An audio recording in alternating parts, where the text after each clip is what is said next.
नमस्कार दोस्तों, स्वागत है आपका हमारे चैनल और आज के और एक नए वीडियो में, जहां हम लाते हैं प्राचीन ग्रंथों और कथाओं से जुड़ी अद्भुत कहानियां जो आपके जीवन को नई दिशा और प्रेरणा देती है। आज का विषय बहुत ही रोचक और महत्वपूर्ण है। स्त्री के ये दो अंग दबाने से घर पर गरीबी क्यों नहीं आती है। दोस्तों, क्या आपने कभी सोचा है कि हमारे धर्म शास्त्रों में स्त्री को लक्ष्मी का रूप क्यों कहा गया है और क्यों यह भी कहा जाता है कि स्त्री का सम्मान करने से घर में सुख समृद्धि आती है। आज हम इस विषय को भगवान विष्णु और माता लक्ष्मी के बीच हुई एक संवाद के माध्यम से जानेंगे। इस संवाद में भगवान विष्णु ने एक गहरी और शिक्षाप्रद कथा सुनाई, जो संवाद इस रहस्य को उजागर करती है। तो चलिए इस आध्यात्मिक और प्रेरणादायक यात्रा की शुरुआत करते हैं। इसे ध्यान से सुने, क्योंकि ये न केवल आपके जीवन को बदल सकती है, बल्कि आपके घर में सकारात्मक ऊर्जा का संचार भी कर सकती है। उससे पहले अगर आप हमारे चैनल पे नए हो तो हमारे चैनल को सब्सक्राइब करके रखें। दोस्तों, एक दिन बैंकुट में माता लक्ष्मी चिंतित थी। उन्होंने देखा कि पृथ्वी पर कई परिवार गरीबी, कष्ट और असंतोष से जूझ रहे हैं। ये देखकर उन्होंने भगवान विष्णु से पूछा। माता लक्ष्मी बहुत ही चिंतित अवस्था में भगवान विष्णु से पूछती है, स्वामी, आप तो सभी जीवों के पालन करता है, फिर भी कई घरों में गरीबी और दरिद्रता का वास क्यों है? क्या ऐसा कोई उपाय है जिससे हर घर में सुख समृद्धि का वास हो सके? भगवान विष्णु ने गंभीर स्वर में कहा, प्रिय, इसका उत्तर बहुत गहरा है। इसे समझने के लिए मैं तुम्हें एक कथा सुनाता हूँ। ये कथा एक गरीब व्यक्ति की है, जिसने अपने कर्म और व्यवहार से गरीबी को अपने जीवन से दूर भगाया। इस कथा को सुनने से तुम्हें भी यह समझ आएगा कि स्त्री के दो विशेष अंगों को दबाने से घर पर कभी भी गरीबी क्यों नहीं आती है। प्राचीन समय की बात है। एक गांव में रामदास नाम का एक व्यक्ति अपने पत्नी सीता के साथ रहता था। रामदास बहुत मेहनती था, लेकिन उसकी मेहनत के बावजूद उनके घर में हमेशा तंगी रहती थी। न तो उनके फसल अच्छे होते और न ही उनके व्यवसाय में लाभ होता था।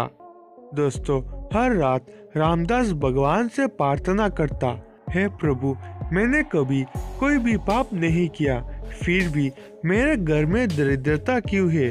कृपया मेरी मदद करे। एक दिन उसने निर्णय लिया कि वो जंगल में जाकर कठोर तपस्या करेगा और अपने प्रश्न का उत्तर पाएगा। दोस्तों, रामदास ने जंगल में जाकर 21 दिनों तक कठोर तपस्या की। उनकी तपस्या से प्रसन्न होकर देवी लक्ष्मी प्रकट हुई। देवी लक्ष्मी ने बहुत ही दयालु स्वर में कहा, वत्स, मैं तुम्हारी तपस्या से प्रसन्न हूँ, बताओ तुम मुझसे क्या चाहते हो? रामदास ने बहुत ही नम्रता से कहा, हे माँ, मैं जानना चाहता हूँ कि मेरे घर में हमेशा गरीबी क्यों रहती है। क्या ऐसा कोई उपाय है जिससे यह दरिद्रता हमेशा के लिए दूर हो सकती है? दोस्तों, देवी लक्ष्मी ने मुस्कुराते हुए कहा, यह दरिद्रता केवल कर्मों का परिणाम नहीं है, बल्कि तुम्हारे व्यवहार और सोच का भी प्रभाव है। मैं तुम्हें एक रहस्य बताती हूँ। यदि कोई व्यक्ति स्त्री के दो विशेष अंग, हाथ और पैर का ध्यान रखे, तो उस घर में गरीबी कभी भी वास नहीं करती। रामदास ने यह बात सुनकर आश्चर्यचकित हो गया। उसने तुरंत माता लक्ष्मी से पूछा, माता, क्या आप कृपया इसका अर्थ स्पष्ट कर सकती है? देवी लक्ष्मी ने कहा, बिल्कुल कर सकती हूँ, लेकिन तुम्हें इसे बहुत ही ध्यान से सुनना होगा, क्योंकि इसका अर्थ बहुत गहरा है। स्त्री के हाथ स्त्री के हाथ उसके परिश्रम और सेवा का प्रतीक है।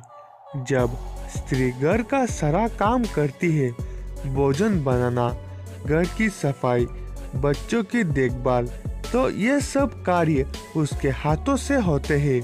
यदि परिवार के सदस्य इन हाथों का आदर करते हैं, उन्हें थकावट से बचाने की कोशिश करते हैं और उनकी मदद करते हैं, तो घर में सकारात्मक ऊर्जा आती है।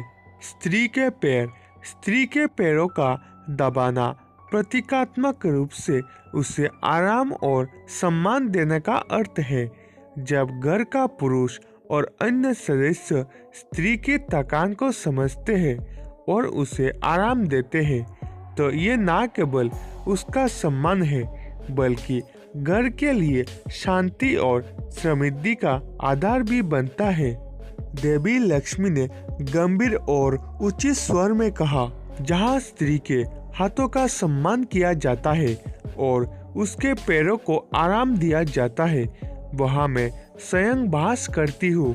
दोस्तों, देवी लक्ष्मी के वचनों को सुनने के बाद रामदास ने वचन दिया कि वह अपनी पत्नी का हर कार्य में सहारा देगा और उसका सम्मान करेगा। दोस्तों, रामदास जब घर लौटा तो उसने अपनी पत्नी सीता से कहा, सीता, आज से मैं हर काम में तुम्हारा साथ दूंगा, तुम्हारे हाथों और पैरों का ध्यान रखूंगा, क्योंकि तुम ही हमारे घर की असली लक्ष्मी हो। धीरे धीरे रामदास ने सीता के साथ मिलकर घर के कामों में मदद करनी शुरू की। इससे घर का माहौल बदल गया। सीता अधिक खुश रहने लगी और उनकी मेहनत का फल घर की समृद्धि के रूप में मिलने लगा। कुछ ही समय में उनका घर धन धान्य से भर गया और गरीबी हमेशा के लिए दूर हो गई। भगवान विष्णु ने देवी लक्ष्मी से कहा, यह कथा इस बात का प्रतीक है कि स्त्री का सम्मान और उसकी देखभाल ही किसी भी घर की समृद्धि का आधार है। देवी लक्ष्मी, स्वामी, यह ज्ञान अत्यंत मूल्यवान है। इसे सभी लोगों तक पहुंचाना चाहिए ताकि हर घर में सुख, शांति और धन धान्य का वास हो। दोस्तों, इस कथा का संदेश स्पष्ट है। स्त्री घर की लक्ष्मी होती है। अगर उसके हाथों और पैरों का ध्यान रखा जाए तो घर में गरीबी का वास कभी नहीं होता है। अगर आपको यह कथा ज्ञानवर्धक लगी तो इसे अपने परिवार और मित्रों के साथ शेयर करना ना भूलें।